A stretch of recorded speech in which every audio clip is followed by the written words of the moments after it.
Hello, all. Welcome back to Not Just Lessons from Our Animals. I'm Emma. I am an animal communicator, healer, and teacher.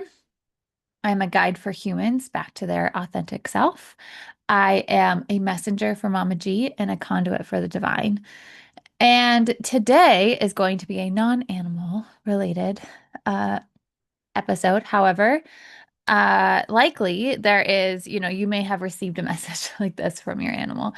And if you're watching this on YouTube, I look a little bit wild because I am getting ready to head out to the barn. And I woke up this morning with this topic, with this message. And so I wanted to get this recorded before I left so that, listening to the nudges, listening to the pings, listening to the messages that come through from our guides, whomever they might be, I find to be really important because when we don't listen, that's when things start to get louder and louder. And honestly, I don't want that. So, so here we are. Um, and the topic that we're talking about today is essentially dealing with disappointment. Maybe I'll come up with a better title for it, but that kind of actually feels really relevant. I like to be really intentional with my words, and dealing with is not something I would normally say about moving through a lesson or something. And sometimes that's what it feels like, right? Sometimes it feels like these are all things that I don't to necessarily say. Sometimes it is figuring it out. Sometimes it is dealing with something. Sometimes it is um, a should, right? And so I want to talk about this disappointment because it's something I have walked through and really in some ways have been walking through in a lot of different aspects over the past many years. First with not knowing where to move. When I moved from California up to Oregon, which is before anybody from Oregon's like, how dare you from California? Um, I grew up in Oregon, which is why I have that like deep-seated, it's like such a conditioning from childhood to like automatically hate people from California, which is just so wild. It's so wild, and that could be an episode all on its own. It's unhelpful and it's unhealthy and it's so many things. And so, and yet you can see I still have it like condition, like it's still there. Um, it's just wild. It's wild how deep things can get to, right? How from childhood you can grab onto something, whether it's a belief or it's an understanding, it's a perception, it's a way of being, it's a description or whatever the thing is, a definition for something, and it's the truth, right? And it you may know in your adulthood like that is not true or that is not real, and yet it can still like you can still have um that like initial reaction to go towards that being the this the description, the truth, the whatever. And it's such a great time to like take a moment to understand um what is at play, right? Like what is coming to the surface and why, right? So anyway, not knowing, I moved to Oregon uh for, with the thought, the understanding of I'm going to start my business and I will be there for a few months. And then by then I'll know where to go next. Like I will move there with the agreement, if you will. Maybe it was a one-sided agreement with my guides that, yeah, okay, great. Like I'll go there, get settled, like reset after being in corporate America and whatnot. And then, okay, sorry. That was weird with um the sun's in my face. And then, by then, like I will be told and shown where to go next. And like I will go there. And I even did things like astrocartography, like all these things. I'm like, okay, I'm gonna know it's gonna be great, like all these things. We're almost 6 years into it, and I still am not super clear where to go. So that's been one thing. My business is definitely not thriving and in the place where I expected it to be at this point. And there's so much really wrapped up in that, right? When you are self-employed, when you're an entrepreneur, when you are someone who's giving of themselves and their gifts, things can get so wrapped up in that, which is not always healthy and yet is like also part of it, right? That's just like, that is just kind of part of it. And so that's been another thing that has been like very up and down. There's been partnerships that either, went well and then not well, or didn't get quite off the ground, or, whatever the thing is. And there's been this like opportunity for the past 6 months that's been very up and down also for me. And yesterday was like one of those like, okay, it's happening, and then find out it's not, or not yet. It's like always a not yet. And so I was like very much in the feelings of it all, even though I was doing all that I could to really detach from the process and sort of protect myself from the up and down, since it had been happening in some instances, right, of like what I just said, of different experiences or situations, has been happening for years. So I can see the pattern. That's another part of it, which I think we'll end up talking about after this. And so, even though I did the things, I still was in the feels of like the disappointment of it all. And so, the first thing I really want to talk about is why it's so important to understand yourself, like yourself, your intuition, so that you can give to yourself in those moments. So here's the thing. This is not going to be like, do this when you're disappointed, because that one thing is likely not going, it could be, but it may not be the thing that you are needing in order to be supported and feel supported in that moment. And so, why being able to tune into ourselves, being able to check in with ourselves, knowing ourselves deeply can then help us in coping in a healthy way with life, right? Just with life, period. Because there's going to be different things that you will be needing or will be supportive for you, depending on the situation, depending on the disappointment, depending on potentially like your menstrual cycle, or the time of year, or who you're around, your relationships. And so understanding yourself deeply is like such a big part of this. And so, one way, right, that might be really helpful is for some people talking it out and like really being able to just like vent, or being able to just like externally process, right? So, from a human design perspective, if you're somebody who has a defined identity center or defined G center, which is the diamond in the center of your chart, if it's colored in, you're likely one of those people that really prefers or finds clarity and potentially peace through externally processing. And it's so important for you, if you are one of those people, that you're setting whoever you are externally processing with up for success. So you are telling them, hey, I need a sounding board. I am not looking for a conversation. I'm not looking for solutions. I'm not looking to fix this. I'm currently looking to process. And if like, are you available for that? Because just because that's what you need, and this is the person that you feel called to, they get to say yes or no. They get to say, I am not available for that right now, because it doesn't matter why. They might be, they might not be.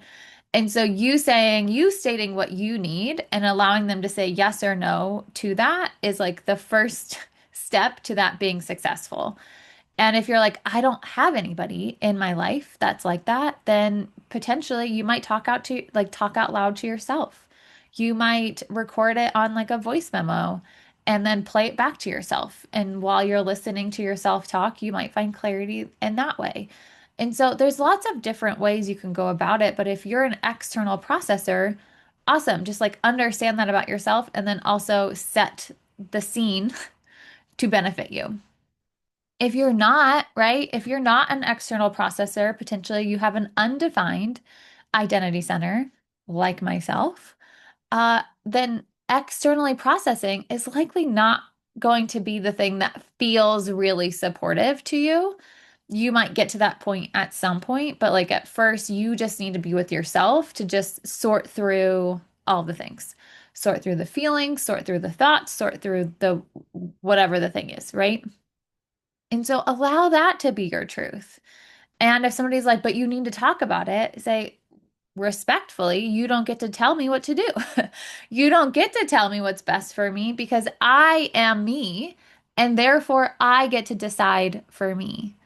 And so allow yourself to give to yourself and also take whatever it is that you need in order to feel supported in that moment. And if you're like, I can't in the moment allow myself to do whatever I need to do because of this responsibility or that responsibility or this situation or whatever the thing is, then do what you can, right?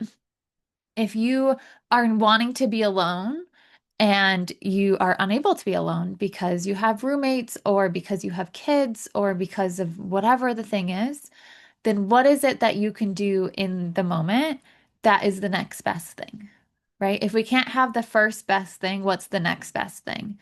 And if we can't have that, then we just keep going down the list until there is something that we can do for ourselves in that moment, which simply might be putting one hand on our heart, one hand on our belly, closing our eyes and taking 3 deep breaths.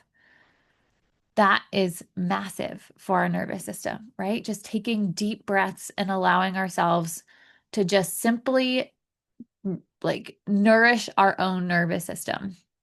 Maybe it's screaming, right? You scream into a pillow, you scream in the car when no one's with you. You scream out in the forest, right? Like whatever the thing is that like however you need to process, maybe it's dancing, right? It's like, hey, okay, my kids are here and I can't have time alone, so like let's have a dance party because through that movement, through that expression is going to help move the energy of the disappointment, of maybe the anger, of the sadness, of the whatever is coming up to get to flow. And so it's allowing ourselves again to give to ourselves in the best possible way that we can in the moment and then set up, okay, what can I do the next day, the next week, the next whatever, so that I can have whatever it is that I'm needing to have. Is there somebody who can maybe watch the kids so that I can have like a night or a few hours to myself to just be in the energy and the word that keeps coming to mind is mess, right? That might feel like a mess. Like just allowing myself to be with it, to see what is needing to emerge or is wanting to emerge or I'm getting too attached to that I need to detach from. And why am I getting so attached to this thing? And how can I let myself be more open palm with it, right? And stop gripping it so much. Like what is going on? Because that's also part of it, right? Is being able to see the patterns, see the cycles, see the ups and downs and why we are disappointed, right? Why we had the expectation in the first place why we were, setting ourselves up for something that um, we knew could be a loss, right? And why is it hitting us so deeply? Or why does it not hit us so deeply, right? Like allowing ourselves to go deeper into the experience to understand what's happening so that we can see the bigger picture at play, right? We can see what's happening under the surface because it's likely not the thing itself. There's a deeper part to the disappointment that like we need to dig into. Like for example, the moving thing, right? It's been like so many years. The moving thing because for me, a part of the moving feels like my life gets to start again. I get to set down roots. I get to have my stuff. I don't, all my stuff, most of my stuff, I can't say all my stuff, but most of my stuff, 90% of my stuff is in storage in California because I said, well, I might as well just like keep it here until I know where I'm going because I don't have a place to put it where I'm going in Oregon. So, like, why move it just to put it in storage here? Like, let's just leave it there. And then in a few months, I'll move it. And it's been almost 6 years, right? And so that attachment of like my life, when I move, my life gets to start again is like, okay, well, how helpful is that? And how has that stopped other things from happening? Or, all these other things. And so, right, it gives us this opportunity to get to see what's maybe at the deeper core of the disappointment. And also get to say and decide, like, we don't always get to decide when things are going to work out for us, right? If our business is going to thrive, if it's going to go viral, if it's going to do all these things, right? For me, I really see that there's this bigger picture at play. Yes, we can always force things, right? So this is not me saying you can't have success when you do all the things or whatever. Like, of course. And if you're following your intuition, your nudges, you're doing the healing, you're doing the things, and things still aren't really flowing the way that you were expecting them to, or you were told they would if you did XYZ, or, all the things, that there's this bigger picture at play. There's this divine timing. There's this your path that's at play that you don't really get to supersede when you're following your path, right? So you can get off your path and say, well, I'm going to make this happen. And so I'm going to, do all these things that don't maybe feel great to me, but like I have to do them in order to get to XYZ. And there's nothing to say that you won't.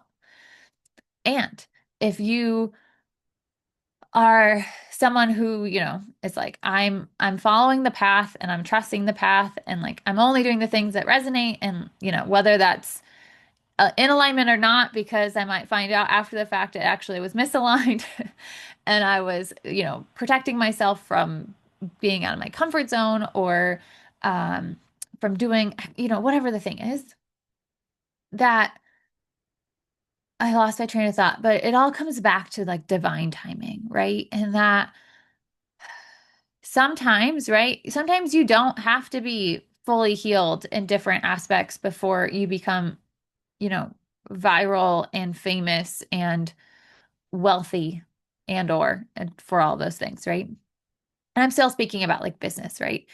Um, that you don't have to, right? There's so many people that become super like viral right off the bat and then have to learn and heal along the way. And then there's some people that do all the heal, not all of it. We never do all of it. But when we do, do a lot of the healing, and still that's not like something that is coming into your fruition. And because, right, there's this bigger thing at play. There's our own life path at play. And so there can be so much disappointment that comes within that itself as well. And so, again, why it's so important to then come back to ourselves and say, what is it that I need in order to feel the most supported right now? Because it's not always going to be people, right? Sometimes seeking people can be more damaging to the disappointment than bringing you out of it or helping you step through it. So it's not always going to be seeking out others for support. Sometimes it's seeking self. Sometimes it's, pulling cards to see like, okay, is there a message I'm not hearing that like I need somebody to tell me, right? And then the cards, maybe depending on what cards you feel called to, whether they're oracle cards or tarot cards, that a message gets to come through there. Or it's connecting to yourself, connecting to your guides and asking them like, hey, what's happening? Tell me. And maybe you get upset with them. Maybe I'm speaking from experience of, you know, uh, I know they don't understand time to the same extent that we experience time because it's not same. And so, the amount of times I've heard, just keep going or it's almost here is sometimes really infuriating because it's like, what does that mean? And like, how much longer? And I am such an Aries and a projector. And like, I want to know. Like, let's plan this out.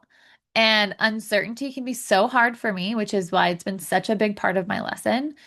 And so, right, like it doesn't, so seeking out the answer or, the message, not the answers, the message Doesn't mean it will always soothe soothe you the way that you maybe feel like you need to be soothed, and yet it's going to give you the message that you're needing and will seed it so that when you are ready for it, you're able to then look at it.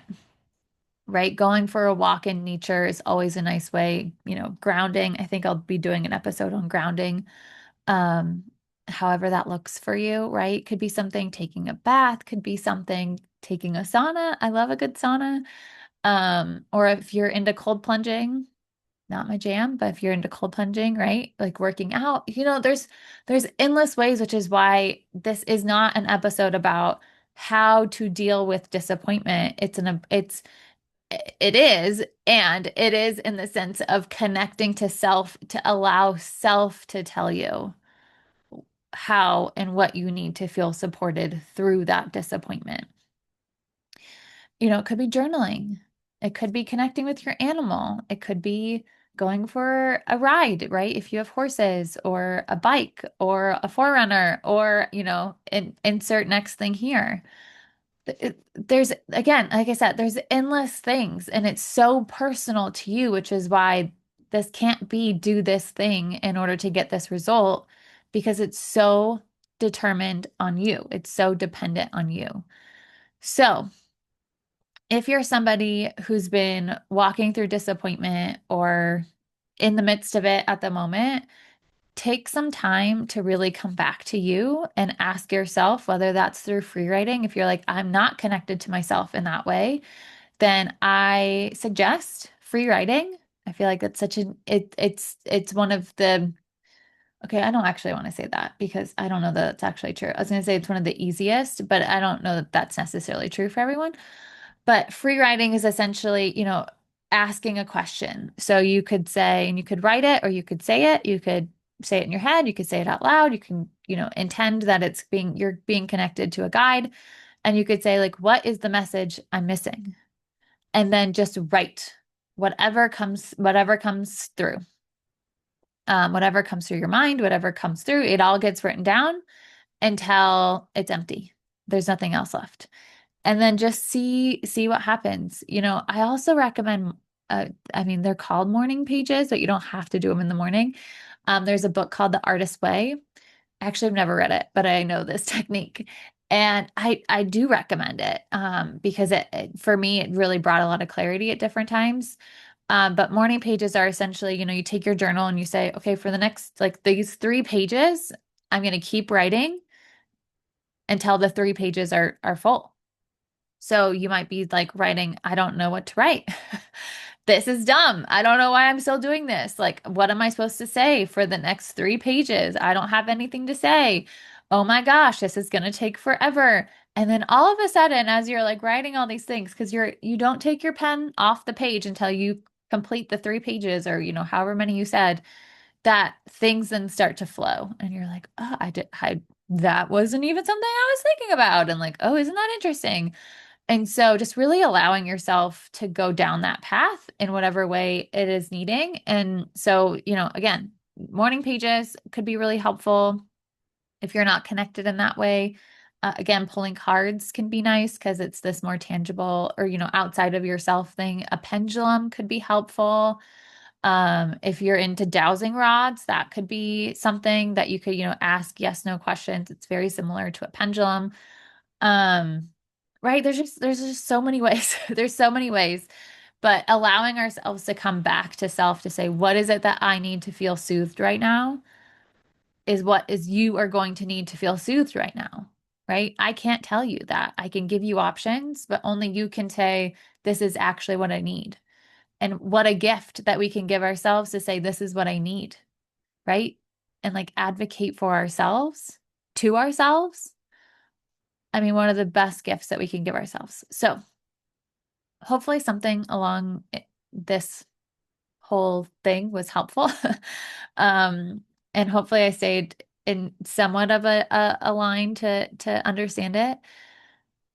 And yeah, if you also are, walking through it, I'm sending you so much love because I feel you. I feel you on so many levels. And also, we're ending we're coming up to the close of the universal 9 year, which is all about endings, right? And shedding and letting go of the things that are no longer serving us. And so, likely, there are many of us that are feeling some kind of disappointment, sadness, loss during this time because of the energy in which we are living in. And so, giving yourself also the grace of saying, okay, what is it that I need to feel the lightest, the most supported, the most protected right now? So, all right. I hope all is well in your world, and I will talk to you all very soon. Bye for now.